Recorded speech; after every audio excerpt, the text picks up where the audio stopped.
राधे राधे दोस्तों। अगर ये 7 संकेत अचानक आपके जीवन में दिखने लगे तो समझ जाइए मृत्यु आपको देख चुकी है। अब उससे बचने का कोई मार्ग नहीं है। समस्या ये नहीं कि मृत्यु आती है, समस्या ये है कि हम उसके संकेत पहचान नहीं पाते। ये कहानी डराने के लिए नहीं है, ये चेतावनी है। क्योंकि पुराणों में लिखा है मृत्यु अचानक नहीं आती, वह 7 बार दस्तक देती है, और जिसने उन्हें नजरअंदाज किया वही सबसे ज्यादा पछताया। इसी गूढ़ सत्य से यह कथा आरंभ होती है। बहुत समय पहले नर्मदा नदी के शांत तट पर बसा एक छोटा सा गांव था, जहां धन और वैभव भले कम था, लेकिन धर्म और अपनापन भरपूर था। उसी गांव में एक ब्राह्मण रहता था जिसका नाम था आर्यनंद। न वह कोई राजा था, न सन्यासी, फिर भी गांव के लिए वह दोनों से बढ़कर था।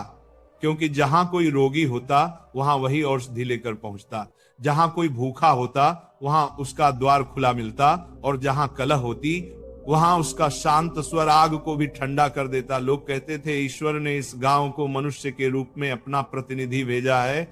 आर्यनंद के दिन वेद पाठ, सेवा और यज्ञ में बीतते थे और रातें शास्त्रों के अध्ययन में। लेकिन जीवन का सबसे बड़ा सत्य यही है, जो दूसरों को जीवन समझाता है वही कभी कभी मृत्यु के अर्थ से सबसे अधिक डरता है।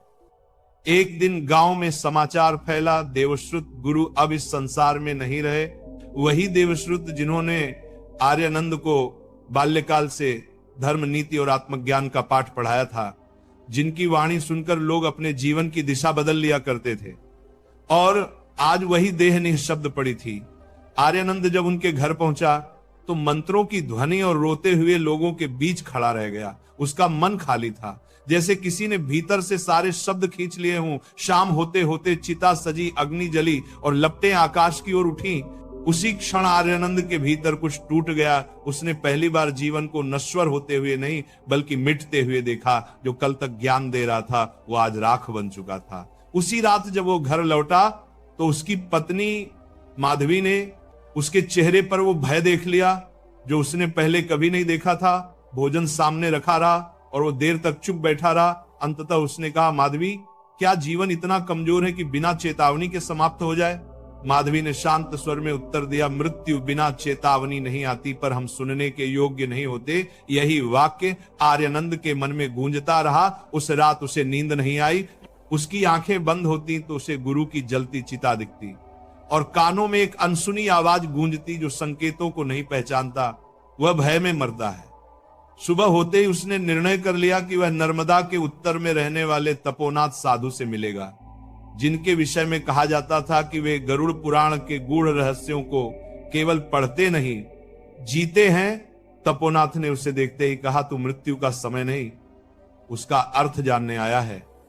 और जब आर्यनंद ने उनसे पूछा, क्या मृत्यु से पहले कोई संकेत मिलते हैं, तो साधु ने आंखें बंद की, गहरी सांस ली और कहा, हां, 7 संकेत मिलते हैं, हर आत्मा को मिलते हैं, लेकिन उन्हें समझने के लिए साहस चाहिए। क्योंकि जो उन्हें समझ लेता है वह फिर मृत्यु से नहीं डरता। उसी क्षण आर्यनंद को लगा जैसे उसके भीतर कोई द्वार खुल गया हो। उसने साधु के चरणों में झुककर कहा, मुझे वे संकेत जानने हैं, चाहे इसके लिए मुझे स्वयं से ही क्यों न गुजरना पड़े। तपोनाथ ने उसका मस्तक स्पर्श किया और कहा, तो फिर ये यात्रा बाहर की नहीं भीतर की होगी। और यहीं से आर्यनंद की वह यात्रा शुरू होती है, जहां हर संकेत उसे मृत्यु नहीं बल्कि जीवन का अर्थ सिखाने वाला था। आर्यनंद साधु तपोनाथ से आशीर्वाद लेकर जब अपनी यात्रा पर आगे बढ़ा तो उसके मन में कोई भय नहीं था, केवल एक गहरी जिज्ञासा थी, जैसे भीतर कोई सोई हुई चेतना जाग चुकी हो। नर्मदा का किनारा पीछे छूट चुका था और वह एक सुनसान वन पथ पर चल रहा था। चारों ओर शांति थी, लेकिन उस शांति में भी कुछ बोल रहा था, कुछ चेतावनी दे रहा था। चलते चलते अचानक उसे सामने से घंटियों की मधुर ध्वनि सुनाई दी। वह ठिठक गया। आगे बढ़ा तो देखा एक दिव्य श्वेत गाय मार्ग के बीच खड़ी थी। उसका शरीर साधारण नहीं था कि दिव्य श्वेत गाय मार्ग के बीच खड़ी थी, जैसे उसके चारों ओर एक सौम्य प्रकाश फैला हो। आर्यनंद ने श्रद्धा से सिर झुकाया और बोला, मां, आप यहां अकेली? तभी गाय ने अपनी आंखें उसकी ओर उठाई और उसी क्षण वह दृश्य साधारण नहीं रहा, क्योंकि गाय ने मनुष्य की स्पष्ट वाणी में कहा, आर्यनंद तू मृत्यु के संकेतों की खोज में निकला है। आर्यनंद के भीतर एक क्षण के लिए कंपन हुआ, पर उसने साहस जुटाकर कहा, हाँ माता, मैं जानना चाहता हूं कि मृत्यु से पहले आत्मा को कैसे चेताया जाता है। गाय ने गहरी दृष्टि से उसे देखा और कहा, तो सुन, गरुड़ पुराण कहता है कि मृत्यु का पहला संकेत शरीर में नहीं, हृदय में आता है। लेकिन उससे पहले मेरी पहेली का उत्तर दे। जो दूसरों के दुख को अपना मान ले, वही स्वयं से मुक्त हो जाता है। बताओ वो कौन सा भाव है? आर्यानंद ने बिना अधिक सोचे उत्तर दिया, करुणा। क्योंकि जब मनुष्य करुणा से भर जाता है तो उसका अहंकार गलने लगता है। गाय की आंखों में संतोष झलका और उसने कहा, यही पहला संकेत है। जब मृत्यु निकट आती है तो आत्मा का आवरण पतला होने लगता है और तब मनुष्य दूसरों के दुख को तीव्रता से महसूस करने लगता है। जो जीवन भर कठोर रहा वह भी पिघलने लगता है। ये डर नहीं, ये तैयारी है, क्योंकि आत्मा समझ जाती है कि अब अलगाव समाप्त होने वाला है। गाय का स्वर गंभीर हो गया, लेकिन ध्यान रखना, यह करुणा तभी आती है जब भीतर कुछ शुद्ध बचा हो, अन्यथा कुछ लोग मृत्यु से पहले और भी क्रूर हो जाते हैं। ये पहला संकेत हर किसी के लिए समान नहीं होता, ये धर्म का फल है। इतना कहकर गाय का स्वर धीमा पड़ा और वह प्रकाश में विलीन हो गई। आर्यानंद कुछ क्षण वहीं खड़ा रहा। उसका हृदय भारी भी था, हल्का भी। वह आगे बढ़ा ही था कि थोड़ी दूर पर उसे एक टूटा हुआ आश्रय दिखाई दिया। वहां एक घायल कुत्ता पड़ा था, उसकी सांसें उखड़ी हुई थीं और आंखों में अजीब सी स्थिरता थी। आर्यानंद उसके पास गया, उसे जल पिलाया और उसके सिर पर हाथ फेरा। तभी कुत्ते ने धीमे स्वर में कहा, मत चौंक, मैं दूसरा संकेत हूं। आर्यानंद ने आंखें झुका ली। कुत्ता बोला, गरुड़ पुराण कहता है कि मृत्यु से पहले आत्मा अपने ही कर्मों का न्याय करती है। यमदूत बाद में आते हैं। पहले आत्मा स्वयं अपने कर्मों को देखती है। फिर उसने पहेली पूछी, जो जीवन भर साथ रहा, लेकिन जिसे तूने सबसे अधिक अनदेखा किया, जो तेरे हर निर्णय को देखता रहा, बताओ वह कौन है? आर्यानंद का कंठ भर आया। उसने कहा, मेरा विवेक, मेरी अंतरात्मा। कुत्ते ने कहा, सही, यही दूसरा संकेत है। मृत्यु से पहले आत्मा के सामने उसका पूरा जीवन खुल जाता है, बिना किसी पर्दे के। जिनसे उसने प्रेम किया, जिनसे उसने छल किया, जिन अवसरों पर वह मौन रहा, जहां सत्य बोलना चाहिए था, सब सामने आ जाता है। यही कारण है कि कुछ लोग मृत्यु से पहले बेचैन हो जाते हैं, क्योंकि वे अपने ही कर्मों से भाग नहीं पाते। कुत्ते की आंखों से आंसू बह निकला और उसने कहा, याद रख आर्यानंद, जिसने जीवन में अपने विवेक की नहीं सुनी, वह मृत्यु से पहले सबसे अधिक पीड़ा पाता है, क्योंकि तब कोई तर्क काम नहीं आता, केवल सत्य बोलता है। इतना कहकर कुत्ते का शरीर धीरे धीरे धुंध में बदल गया। आर्यानंद के पैर वहीं जम गए। उसके भीतर एक गहरी समझ उतर रही थी। मृत्यु दंड नहीं देती, वह केवल आईना दिखाती है। और वह भारी मन लिए आगे बढ़ गया, क्योंकि वह जान चुका था कि संकेत डराने नहीं जगाने आते हैं। कुत्ते के विलीन होते ही आर्यानंद कुछ देर तक वहीं खड़ा रहा। उसके मन में कोई भय नहीं था, बल्कि एक अजीब सी स्पष्टता उतर आई थी, जैसे किसी ने भीतर जमा धूल साफ कर दी हो। वह फिर आगे बढ़ा और अब मार्ग बदल चुका था। वन घना होता जा रहा था और हवा में नमी के साथ एक बोझिलपन था। चलते चलते उसे लगा जैसे उसकी अपनी श्वास ही उसके कदमों से तालमेल नहीं बिठा पा रही हो, कभी तेज, कभी रुक सी जाती। उसी क्षण उसे साधु तपोनाथ की बात याद आई कि मृत्यु के संकेत पहले भीतर प्रकट होते हैं, बाहर बाद में। थोड़ी दूर आगे उसे एक विशाल पीपल वृक्ष दिखाई दिया, जिसकी जड़ें धरती से बाहर निकली हुई थीं, मानो पृथ्वी की शिराएं हों। उसकी पत्तियां स्थिर होते हुए भी किसी अदृश्य लय में हिल रही थीं। आर्यानंद उसके समीप पहुंचा और बिना कहे ही उसके चरणों में बैठ गया। तभी एक गूंजती हुई गंभीर आवाज उठी, आर्यानंद, तू तीसरे संकेत के द्वार पर खड़ा है। मत डर, क्योंकि यह संकेत शरीर से अधिक आत्मा से जुड़ा है। आर्यानंद ने सिर झुकाया और कहा, यदि यह मृत्यु से जुड़ा है तो भी मैं उसे जानना चाहता हूं। तब वृक्ष बोला, गरुड़ पुराण कहता है कि जब आत्मा शरीर से अलग होने की तैयारी करती है तो श्वास की डोर ढीली पड़ने लगती है, ध्यान भटकने लगता है और मनुष्य अपने ही शरीर को जैसे बाहर से देखने लगता है। ये बीमारी नहीं, यह लगाव का प्रारंभ है। फिर उसने पूछा, बताओ वो क्या है जो दिखाई नहीं देता लेकिन जिसके बिना जीवन एक क्षण भी नहीं टिक सकता? आर्यानंद ने धीमे स्वर में कहा, प्राण, श्वास। पीपल की पत्तियां एक साथ सरसराएं और वृक्ष बोला, सही, यही तीसरा संकेत है। जब श्वास अपना स्वाभाविक संतुलन खोने लगे और मन भीतर से अलग महसूस करने लगे, तब समझ लेना कि आत्मा अब शरीर से दूरी बना रही है। इसीलिए गरुड़ पुराण में कहा गया है कि मृत्यु से पहले व्यक्ति को अपने ही अस्तित्व से एक अजीब दूरी महसूस होती है। वृक्ष की आवाज शांत हो गई और उसने कहा, जो अपनी श्वास को समझ ले वह मृत्यु को पहचान लेता है, डरता नहीं। आर्यानंद के भीतर कुछ हल्का हुआ और वह आगे बढ़ गया। जैसे ही वह गहरे अंधकार की ओर बढ़ा, रात उतर आई और चंद्रमा की रोशनी भी कमजोर पड़ने लगी। तभी एक खंडहर के ऊपर उसे एक उल्लू बैठा दिखाई दिया। उसकी आंखें स्थिर थीं, लेकिन उनमें भय नहीं बल्कि गहरी दृष्टि थी। उल्लू ने कहा, तू अब चौथे संकेत के पास है। यह संकेत बाहरी आंखों से नहीं दिखता। फिर उसने पूछा, वह क्या है जो अंधकार में ही सबसे अधिक स्पष्ट होता है, जो भय को नहीं सत्य को दिखाता है?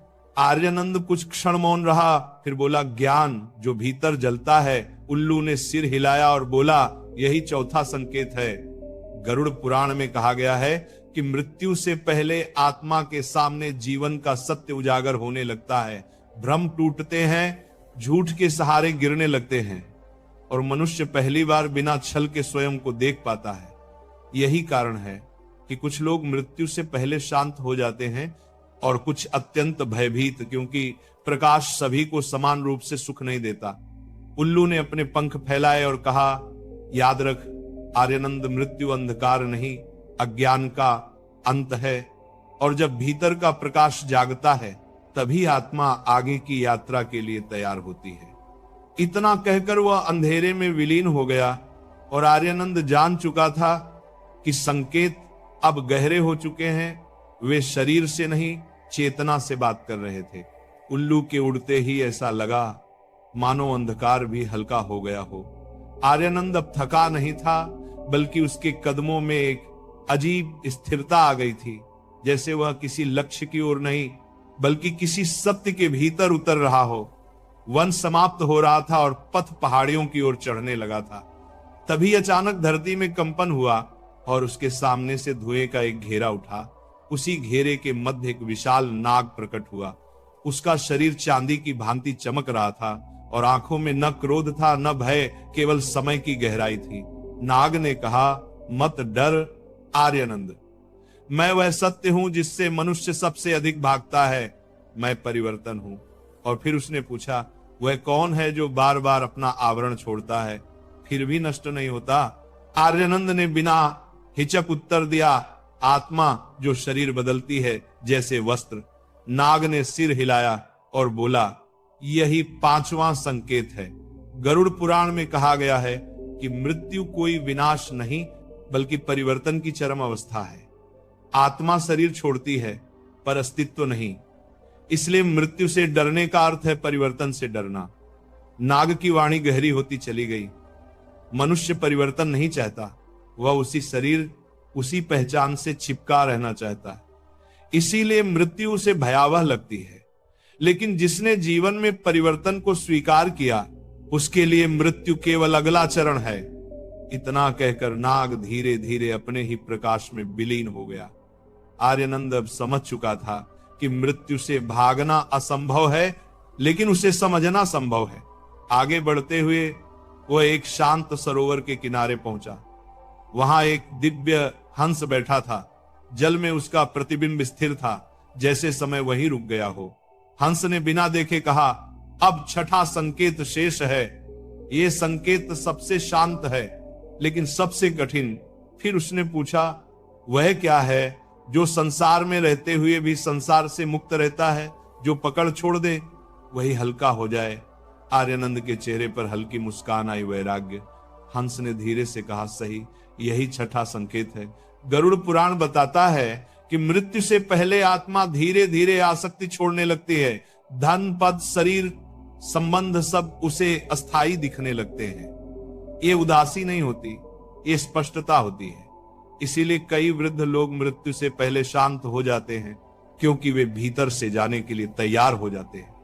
हंस ने कहा, जिसने जीवन में छोड़ना नहीं सीखा वह मृत्यु में सबसे अधिक पीड़ा पाता है, क्योंकि मृत्यु ही अंतिम छोड़ना है।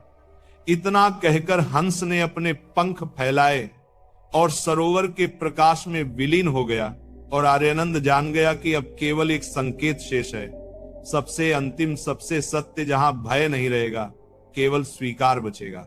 हंस के विलीन होते ही आर्यानंद के भीतर एक गहरी शांति उतर आई, जैसे कोई भारी बोझ जो वह जन्मों से ढो रहा था अब धीरे धीरे उतरने लगा हो। वो आगे बढ़ा और सामने एक खुला मैदान दिखाई दिया। उस मैदान के मध्य एक विशाल शिला थी और उस पर एक श्वेत बाघ शांत भाव से बैठा था। उसकी आंखों में न हिंसा थी न भय, केवल वह स्थिरता थी जो सब कुछ जान लेने के बाद आती है। आर्यानंद सहज ही उसके सामने ठहर गया, हाथ जोड़कर झुका और बोला, मैं जानता हूं आप अंतिम संकेत हैं।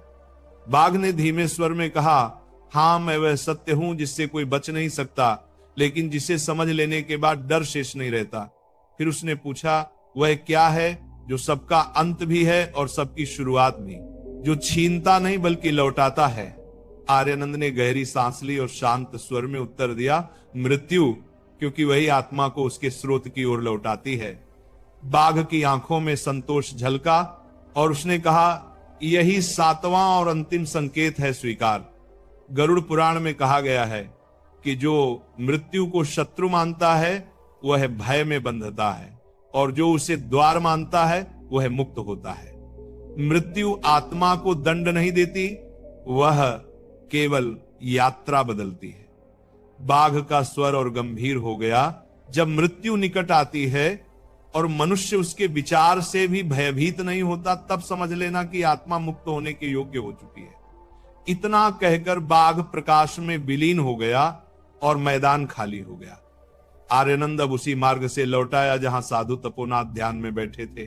उसने उनके चरणों में झुककर कहा, गुरुदेव, मुझे 7 संकेत मिल गए। तपोनाथ ने आंखें खोली और बोले, तो अब बता, संकेत जानने के बाद मनुष्य को क्या करना चाहिए? आर्यानंद ने पहली बार बिना हिचक उत्तर दिया, संकेतों की प्रतीक्षा नहीं करनी चाहिए, बल्कि जीवन को ऐसा जीना चाहिए कि संकेतों का भय न रहे। करुणा रखनी चाहिए ताकि हृदय बोझिल न हो। कर्म शुद्ध रखने चाहिए ताकि आत्मा स्वयं से न भागे।